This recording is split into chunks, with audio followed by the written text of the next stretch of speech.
And now, we return to the purveyors of real estate knowledge, your Real Estate Chalk Talk.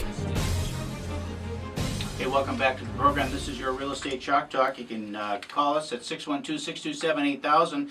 Every time we get down to the last segment and I come up with 15 things I want to talk about, I realize that we're running out of time. So we're going to just get You should almost do that before the show. I know. I get That'd ready be a good before idea. the show. It'll be so much better. I'll try that next week. I want to just right back, kind of pick up where we left off the last time. We were talking about 2016 being normal. Going to have a normal year. Generational shuffle is going to continue to come into play now as we have more of the baby boomers and that age bracket now moving out of the market, downsizing, empty nesters and whatnot. And then we've got the millennials for the, you know, they're finally gee whiz, they're 30 years old. Time Get to out. Get out of the basement. And they are. They're getting married. Interesting. Yep. The home survey came out from the National Association for 2015, talking about the millennials, that exact market, and what pushes them into buying a house, and what prevents them from buying a house. Here's something interesting, Kelvin. 65% believe it would be at least somewhat difficult to obtain a mortgage, and a lot of what they're talking about is their credit score. You know, that they don't think, and you've been harping for 2 hours now about how to improve your credit score 40 points in 10 minutes or whatever it is. 40 and 40. 40 and 40. Okay. I like that. I like the number 4. You like those? He likes those little terms. Yep. Gives everything a title. Go ahead, tell us about it. So there's a good article that was talking about how do you increase your credit score 40 points in 40 minutes, and they talked about how 30% of your credit score is the utilization of credit. Right, so that they're looking then if your available credit on your credit card is 5,000 and you use 2,500, that's 50% utilization. 30% of your overall score, your credit score, comes from looking at that particular number. So they said, here's what you do, folks. It's really simple, and we've talked about it before, but it's kind of fun to see in an article. They said, call your credit card companies and simply say, I want to increase my limit. And they gave the language is considering transferring their balance from one credit card to another with a higher limit. Wondering if you could raise my credit limit. So now you owe 2,500. Your credit limit was 5,000, and they say, oh yeah, hold on 1 second. They look and they go, yeah, we'll move you to 7,500. Well, now your credit utilization went from 50% down to 25%, and your score just boosted. And literally doing that with your cards, looking at where your credit's at, how much of your credit you're using right now, and then changing that credit limit is boosting that score dramatically. And we've been using this over time, but it just, you know, it's one of those things we need to talk about more, because sometimes we're real close and we get the credit report and we need to look and just say, hey, call your credit card and just see if they'll bump your credit limit, and now your utilization of that credit is lower percentage-wise, and you just boost your score 40 points in 40 minutes. Smart. Shockingly smart. Mortgage smart. 40 points. Here's another mortgage question. One of the things that they're speaking to from the National Association, they're talking about mortgage rates, higher mortgage rates will affect high-cost markets the most. And their prediction is that the mortgage rates are going to be about 60 basis points higher than they are right now. Okay, so right in that wheelhouse, kind of what we said. Yep, 60 basis points would reflect in rate about a quarter to 3/8. Okay. Yep. So when they're saying higher mortgage rates will affect high-cost market, are they talking about jumbo loans? Yeah. Or? Yep. High-cost market areas, so that your loan size are. So I'm going in a week and a half. I'm going out to one of my branches, which is in San Jose, California. Average loan size out there for them is $575. Right. So that's what they're reflecting. So that's all to. jumbo. It's all jumbo stuff out there. Yep. So.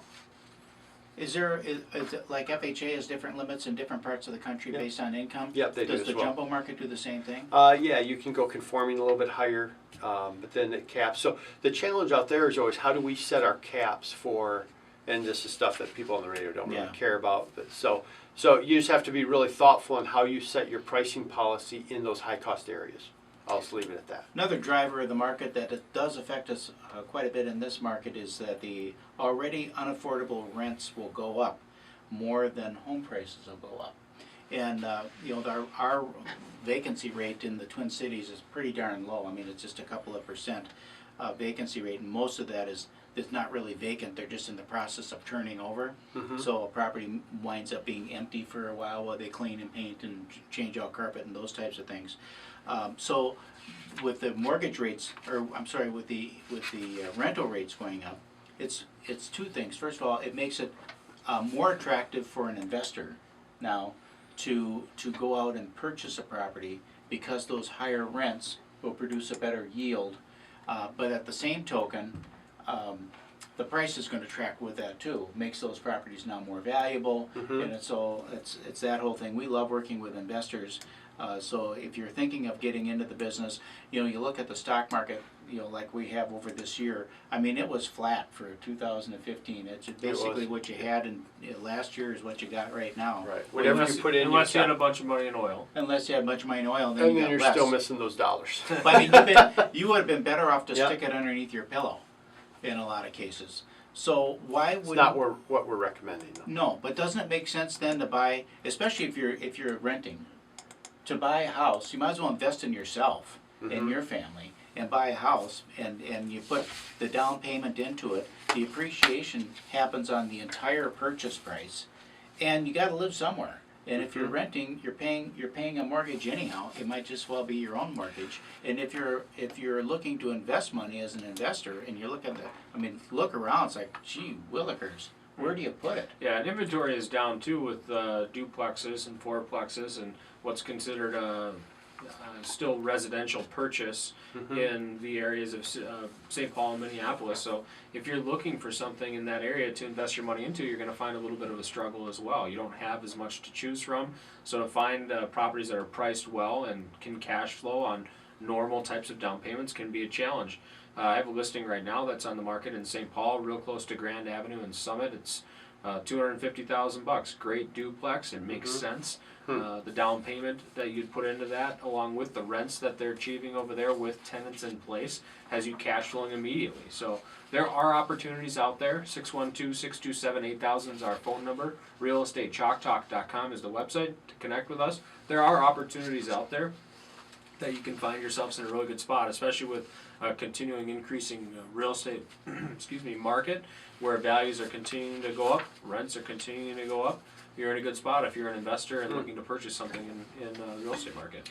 So generally, from a 2016 outlook, I think 2016 is probably going to be one of the better years that we've had to be a seller. To be a seller. To be a seller. Okay. I think that seller's market. It's going to be a market where we've had appreciation in the market. We've had significant appreciation over the last 3 years, I would say. Oh yeah. Significant appreciation.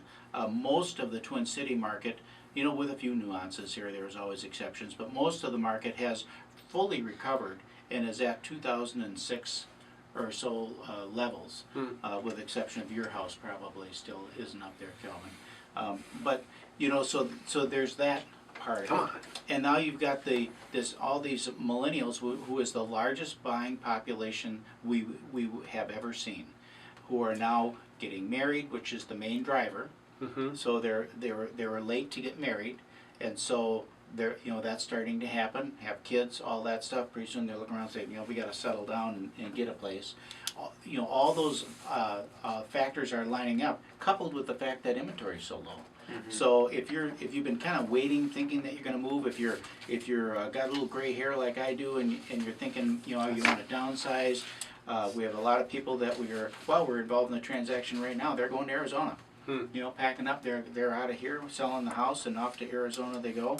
If you're that, then call us, 612-627-8000. We'd love to come out and sit down with you and have a conversation about listing and selling your house and getting the best price that we can in the lowest amount of inconvenience. When we do that all with no cost, of course, and absolutely no obligation. Let me touch real quick, Senior. As you talk about these millennials getting out and getting that first home, there's a new program that came out by Fannie Mae I'll touch on just for 30 seconds. Okay. And it basically, it's 3% down, and you don't have to be a first-time home buyer, but it's great to use for first-time home buyers. You can use gift funds for the full 3%, which is great. Non-traditional credits, okay. Gifts and grants, we talk a lot about down payment assistance. There is an income restriction on it, but there's none if you're buying a low income census tract. You know, so homes that are in that low income, there's not even a income limit on those. So it's a great program, reduced mortgage insurance. It's a great program just in general. It's the Home Ready program by Fannie Mae.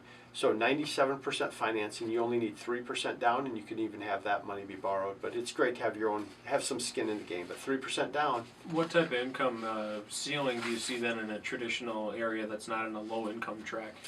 For a say 80 to mid 90s. Okay. So plenty. Sure. Plenty. So a good program, 3% down. You know, if you are Kelvin left me hanging here with Thank you, 45 Kelvin. seconds. Welcome. To go. It's easy to chew up. Go ahead. So if you're thinking of making a move, there's lots of things that you can be doing right now in the house to kind of help it start getting prepared. Simple things. You know, change your hardware out on your kitchen cabinets to update it. Fix that blistered peeling paint in the shower to make that, to freshen up that bathroom. Look at the cabinets in the bathrooms. You know how they get kind of crusty sometimes from the water, a lot of moisture and whatnot. You'll get those things refinished. Put in the GFI outlets. You know it's going to get called on an inspection. Better yet, call us at 612-627-8000. We'll come out and tell you what to do. Thank you. You've been listening to your Real Estate Chalk Talk with the Hittner Group, the leaders of the #1 Coldwell Banker Burnett real estate team in Minnesota. If you want to get more when you sell and pay less when you buy, call 612-627-8000 or go online to hittnergroup.com.